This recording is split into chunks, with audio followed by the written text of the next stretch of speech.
Today, we're talking about one of the most frustrating human feelings there is, being completely and utterly stuck. You know the one. This is all about the art of getting started, especially when your brain just refuses to cooperate. This quote just hits the nail on the head, doesn't it? We think the problem is finishing or being consistent for months or having some kind of superhuman discipline.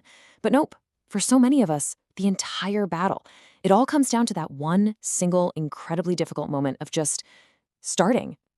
Yeah, exactly. The real challenge isn't running the marathon, is it? It's just lacing up your shoes. It's all about starting right now, in this very moment, with all that doubt and uncertainty swirling around. We've all heard it a million times. Just be more disciplined. But come on, it's never that simple, is it? So let's get into it. Why is that first step so ridiculously hard? Well, it turns out there's a really good psychological reason your mind just digs its heels in and says, nope, not today. And this is the core idea right here. Starting feels like you're stepping over some invisible line in the sand. The second you do it, boom, you're exposed. Expectations pop up out of nowhere. Suddenly, your identity is all tangled up in whether you succeed or fail. The stakes go from 0 to 100 in a split second. Your mind isn't actually fighting progress. It's fighting that sudden feeling of pressure and commitment. Okay, and look at this. This just breaks it down perfectly. On one side, you've got planning. That's the safe zone, right?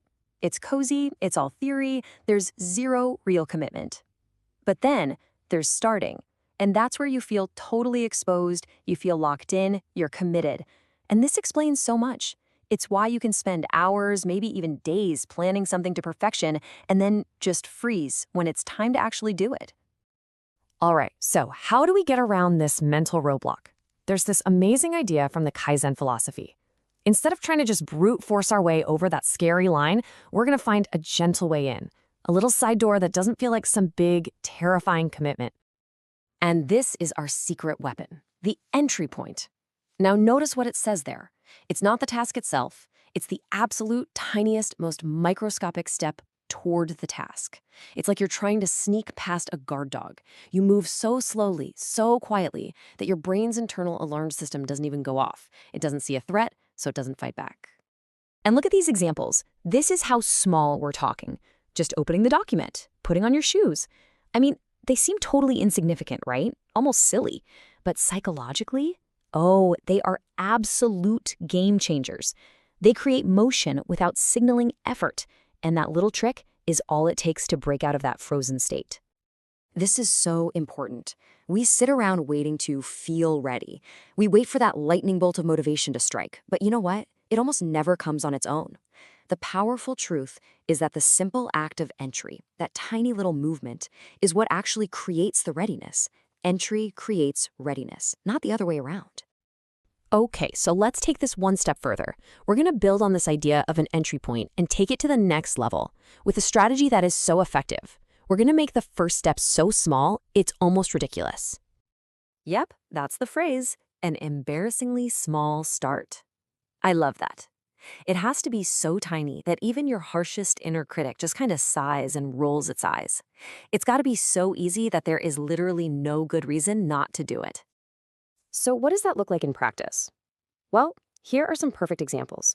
Your goal isn't write a chapter, it's write one sentence. It's not do a full workout, it's do one push-up. Not meditate for 20 minutes, but take one single deep breath. Can you feel how the pressure just evaporates? Now I know what you might be thinking. The ambitious part of your brain is probably screaming, "This is lazy, we're lowering our standards." But that's not what this is. You've got to see it for what it is, a strategy. We are not changing the final destination. We're just lowering the barrier to entry. We're just making the front door easier to unlock. And this is absolutely crucial. For right now, you need to forget about productivity. Forget about output. The only goal is movement, just breaking that inertia. Because, it's basic physics, right? An object in motion tends to stay in motion. And you'll be surprised how often that tiny first step is enough to make all that fear just melt away.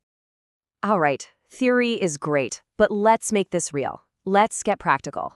This last part is all about turning these ideas into a powerful, reliable habit that you can actually use, like starting today. We're going to create what's called a non-negotiable micro action. And that word promise is everything. Because every single time you keep even a tiny promise to yourself, you're rebuilding self-trust. It's like you're proving to yourself one tiny step at a time that, hey, I can actually count on myself. And it's a super simple 3-step process. Okay, step 1, choose your task. Pick that one thing you've been putting off. Step 2, define your micro-action. What's that ridiculously small entry point? Is it opening the file? Is it writing a single word? Putting on just one running shoe? And then step 3, make the promise. Just commit to doing that one tiny thing today. That's it. That's the whole game. And you have to remember this. We're redefining what success means here. Success isn't how much you get done after you start. No, success is the act of starting. The consistency you're building is in the entry. Anything you do after that, that's just a bonus. So I want to leave you with a direct question. Think about it right now. What is the one tiny, non-negotiable, embarrassingly small promise that you can keep to yourself today? Don't put it off. Decide what it is right now. Because at the end of the day, getting unstuck isn't about pushing harder. It's not about brute force or gritting your teeth. It's about learning how to approach that wall in front of you, not with a battering ram, but with a very small, very gentle key. Because once you're inside, you've already won. The hardest part is over.